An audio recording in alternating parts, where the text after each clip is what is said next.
एक लड़की की शादी उसकी मर्जी के खिलाफ एक सीधे साधे लड़के से की जाती है जिसके घर में एक माँ के अलावा और कोई नहीं है।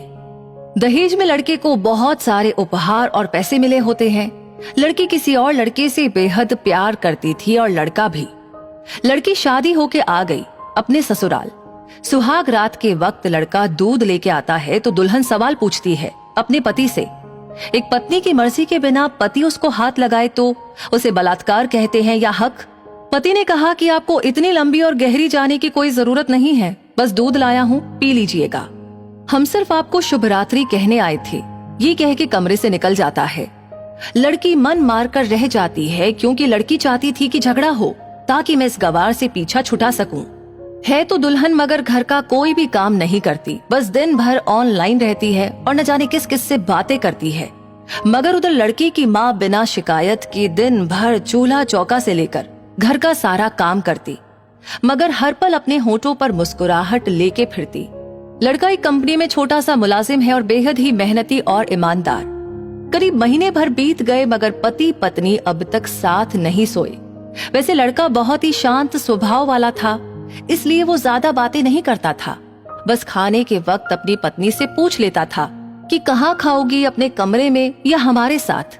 और सोने से पहले डायरी लिखने की आदत थी जो वो हर रात को लिखता था। लड़की के पास एक स्कूटी थी, वो हर रोज बाहर जाती थी। पति के ऑफिस जाने के बाद और पति के वापस लौटते ही आ जाती थी। छुट्टी का दिन था, लड़का भी घर पे ही था तो लड़की ने अच्छे भले खाने को भी गंदा कहकर माँ को अपशब्द बोलकर खाना फेंक दिया। मगर वो शांत रहने वाला उसका पति अपनी पत्नी पर हाथ उठा देता है, मगर माँ अपने बेटे को बहुत डांटती है। इधर लड़की को बहाना चाहिए था झगड़े का जो उसे मिल गया था। वो पैर पटकती हुई स्कूटी लेकर निकल पड़ती है। लड़की जो रोज घर से बाहर जाती थी वो अपने प्यार से मिलने जाती थी। लड़की भले टूटकर चाहती थी लड़के को, मगर उसे पता था कि हर लड़की की एक हद होती है जिसे इज्जत कहते हैं। उसने उसको बचाए रखा था। इधर लड़की अपने प्यार के पास पहुंचकर कहती है, अब तो एक पल भी उस घर में नहीं रहना है मुझे। आज गवार ने मुझ पर हाथ उठा के अच्छा नहीं किया। लड़का कहता है, अरे तुमसे तो मैं कब से कहता हूँ कि भाग चलो मेरे साथ कहीं दूर, मगर तुम हो कि आजकल पे लगी रहती हो। लड़की ने कहा कि शादी के दिन मैं आई तो थी तुम्हारे पास, तुम ही ने तो लौटाया था मुझे। लड़के ने कहा, खाली हाथ कहाँ तक भागोगी, तुम ही बोलो। मैंने तो कहा था कि कुछ पैसे और गहने साथ ले लो, तुम तो खाली हाथ आई थी। आखिर दूर एक नई जगह में जिंदगी नए सिरे से शुरू करने के लिए पैसे तो चाहिए ही ना। लड़की ने कहा, तुम्हारे और मेरे प्यार के बारे में जानकर मेरे घर वालों ने बैंक की पासबुक, एटीएम और मेरे गहने तक रख लिए थे, तो मैं क्या लाती अपने साथ। हम दोनों मेहनत करके कमा भी तो सकते थे। लड़का कहता है, इंसान पहले सोचता है और फिर काम करता है।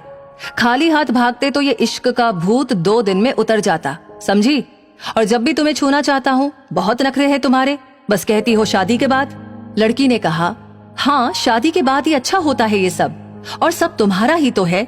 मैं आज भी एक कुंवारी लड़की हूँ, शादी करके भी आज तक उस गंवार के साथ सो न सकी क्योंकि तुम्हें ही अपना पति मान चुकी हूँ। बस तुम्हारे नाम की सिंदूर लगानी बाकी है, बस वो लगा दो, सब कुछ तुम अपनी मर्जी से करना। लड़के ने कहा, ठीक है मैं तैयार हूँ, मगर इस बार कुछ पैसे जरूर साथ लेके आना। ये मत सोचना कि हम दौलत से प्यार करते हैं, हम सिर्फ तुमसे प्यार करते हैं। बस कुछ छोटी मोटी बिजनेस के लिए पैसे चाहिए। लड़की ने कहा, उस गवार के पास कहाँ होगा पैसा, मेरे बाप से 3 लाख रुपया ऊपर से मारुति कार ली है, बस कुछ गहने हैं वो लेके आऊंगी आज। लड़का लड़की को होटल का पता देकर चला जाता है। लड़की घर आके फिर से लड़ाई करती है, मगर अफसोस वो अकेली चिल्लाती रहती है, उससे लड़ने वाला कोई नहीं था। रात 8 बजे लड़के का मैसेज आता है व्हाट्सएप पे कि कब आ रही हो।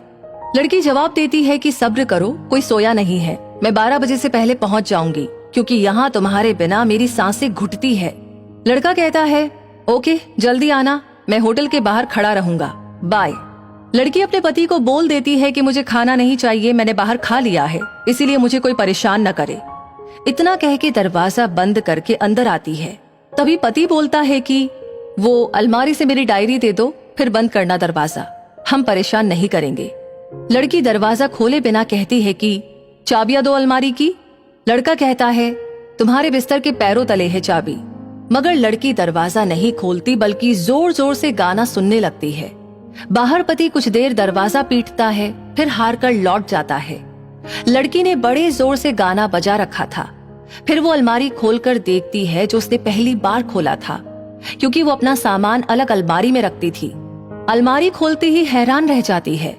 अलमारी में उसके अपने पासबुक, एटीएम कार्ड थे जो उसके घर वालों ने छीन के रखे थे। खोल के चेक किया तो उसमें वो पैसे भी थे जो दहेज में लड़के को मिले थे, और बहुत सारे गहने भी जो एक पेपर के साथ थे, और उसकी मिल्कियत लड़की के नाम थी। लड़की बेहद हैरान और परेशान थी। फिर उसकी नजर डायरी में पड़ती है और वो जल्दी से वो डायरी निकालकर पढ़ने लगती है। उसमें लिखा था, तुम्हारे पापा ने एक दिन मेरी माँ की जान बचाई थी अपना खून देकर। मैं अपनी माँ से बेहद प्यार करता हूँ, इसलिए मैंने झुककर आपके पापा को प्रणाम करके कहा कि आपका ये अनमोल एहसान कभी नहीं भूलूंगा। कुछ दिन बाद आपके पापा हमारे घर आए हमारे तुम्हारे रिश्ते की बात लेकर, मगर उन्होंने आपकी हर बात बताई हमें कि आप एक लड़के से बेहद प्यार करती हो। आपके पापा आपकी खुशी चाहते थे, इसलिए वो पहले लड़के को जानना चाहते थे। आखिर आप अपने पापा की प्रिंसेस जो थी, हर बाप अपनी प्रिंसेस के लिए एक अच्छा ईमानदार प्रिंस चाहता है। आपके पापा ने खोज करके पता लगाया कि वो लड़का बहुत सी लड़कियों को धोखा दे चुका है और पहली शादी भी हो चुकी है, पर आपको बता ना सके क्योंकि उन्हें पता था कि ये जो इश्क का नशा है वो हमेशा अपनों को गैर और गैरों को अपना समझता है। एक बाप के मुंह से एक बेटी की कहानी सुनकर मैं अचंभित हो गया। हर बाप यहाँ तक शायद ही सोचे। मुझे यकीन हो गया था कि एक अच्छा पति होने का सम्मान मिले ना मिले, मगर एक दामाद होने की इज्जत मैं हमेशा पा सकता हूँ। मुझे दहेज में मिले सारे पैसे मैंने तुम्हारे अकाउंट में जमा कर दिए, और तुम्हारे घर से मिली गाड़ी आज भी तुम्हारे घर पे है, जो मैंने इसलिए भेजी ताकि जब तुम्हें मुझसे प्यार हो जाए तो साथ चलेंगे कहीं दूर घूमने। दहेज, इस नाम से नफरत है मुझे, क्योंकि मैंने दहेज में अपनी बहन और बाप को खोया है। मेरे बाप के अंतिम शब्द भी यही थे कि किसी बेटी के बाप से कभी एक रुपया न लेना। मर्द हो तो कमा के खिलाना। तुम आजाद हो, कहीं भी जा सकती हो। डायरी के बीच पन्नों पर तलाक के पेपर है, जहां मैंने पहले ही साइन कर दिया है। जब तुम्हें लगे कि अब इस गंवार के साथ नहीं रहना है तो साइन करके कहीं भी अपनी सारी चीजें लेकर जा सकती हो। लड़की हैरान थी, परेशान थी। न चाहते हुए भी गंवार के शब्दों ने दिल को छुआ था। न चाहते हुए भी गंवार के अनदेखे प्यार को महसूस करके पलकें नम थी। आगे लिखा था, मैंने तुम्हें इसलिए मारा क्योंकि आपने मेरी माँ को गाली दी, और जो बेटा खुद के आगे माँ की बेइज्जती होते सहन कर जाए, फिर वो बेटा कैसा। कल आपके भी बच्चे होंगे, चाहे किसी के साथ भी हो, तब महसूस होगी माँ की महानता और प्यार। आपको दुल्हन बना के हमसफर बनाने लाया हूँ, जबरदस्ती करने नहीं। जब प्यार हो जाए तो भरपूर वसूल कर लूंगा आपसे। आपकी हर गुस्ताखी का बदला हम शिद्दत से लेंगे आपसे। गर आप मेरी हुई तो बेपनाह मोहब्बत करके, किसी और की हुई तो आपके हक में दुआएं मांग के। लड़की का फोन बज रहा था जो वाइब्रेशन मोड पे था। लड़की अब दुल्हन बन चुकी थी। पलकों से आंसू गिर रहे थे। सिसकते हुए मोबाइल से पहले सिम निकाल कर तोड़ी, फिर सारा सामान जैसा था वैसे ही रख के न जाने कब सो गई, पता ही नहीं चला। सुबह देर से जागी, तब तक गंवार ऑफिस जा चुका था। पहले नहा धोकर साड़ी पहनी, लंबी सी सिंदूर डाली अपनी मांग में, फिर मंगल सूत्र, जबकि पहले एक बिंदी जैसी साइज का सिंदूर लगाती थी ताकि कोई लड़का ध्यान न दे, मगर आज 10 किलोमीटर से भी दिखाई दे ऐसी लंबी और गाढ़ी सिंदूर लगाई थी दुल्हन ने। फिर किचन में जाके सासू माँ को जबरदस्ती कमरे में लेके तैयार होने को कहती है, और अपने गंवार पति के लिए थोड़ी नमकीन, थोड़ा हलवा और चाय बनाकर अपनी स्कूटी पर सासू माँ को जबरदस्ती बिठाकर, जबकि कुछ पता ही नहीं है उनको कि बहू आज मुझे कहाँ ले जा रही है, बस बैठ जाती है। फिर रास्ते में सासू माँ से पति के ऑफिस का पता पूछकर ऑफिस पहुंच जाती है। पति हैरान रह जाता है पत्नी को इस हालत में देखकर। पति कहता है, सब ठीक तो है ना माँ? मगर माँ बोलती इससे पहले ही पत्नी गले लगाकर कहती है, अब सब ठीक है, I love you forever. Office के लोग सब खड़े हो जाते हैं तो दुल्हन कहती है, मैं इनकी धर्म पत्नी हूँ, बनवास गई थी, सुबह लौटी हूँ। अब 1 महीने तक मेरे पतिदेव ऑफिस में दिखाई नहीं देंगे। ऑफिस के लोग चौंक जाते हैं। दुल्हन कहती है, क्योंकि हम लंबी छुट्टी पे जा रहे हैं साथ साथ। पति कहता है, पागल हो गई हो क्या? दुल्हन कहती है, आपकी सादगी और भोलेपन ने बनाया है। सभी लोग तालियां बजाते हैं और दुल्हन फिर से लिपट जाती है अपने गंवार से, जहां से वो दोबारा कभी भी छूटना नहीं चाहती। बड़े कड़े फैसले होते हैं कभी कभी हमारे अपनों के, मगर हम समझ ही नहीं पाते कि हमारे अपने हमारी फिक्र खुद से ज्यादा क्यों करते हैं। माँ बाप के फैसलों का सम्मान करें, क्योंकि ये 2 ऐसे शख्स हैं जो आपको हमेशा दुनियादारी से ज्यादा प्यार करते हैं।